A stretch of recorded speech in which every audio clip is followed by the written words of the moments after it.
আসসালামু আলাইকুম গাইস, আজকে আসছি আমরা কুরআন হাদিসে বর্ণিত সেই তিন ফল।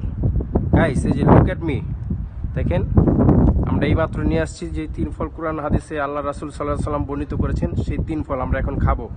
আমি তো খাবো না, আমার পাশে এক বড় ভাই আছে। তো বড় ভাই, জি ভাই, খাইয়া এটা অনুভূতি কি একটু প্রকাশ করবেন? ইনশাআল্লাহ শুরু করেন, আল্লাহর নাম নিয়ে শুরু করেন, বিসমিল্লাহ বলে। বিসমিল্লাহির রহমানির রহিম। কিরকম হয় জানাবেন। শেষ করে লে ভাই, এত মজার খাবার সহজে দিয়ে শেষ করা যায়?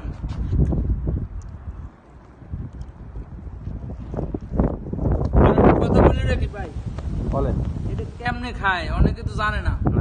এটা এরকম ভাঙতে হইবে, আবার এরকম মেলতে হবে। দেখেন, দেখছেন, এইটা হলো মজাদার খাবার। এই যে এই এমনি খাইতে হয়, দেখেন।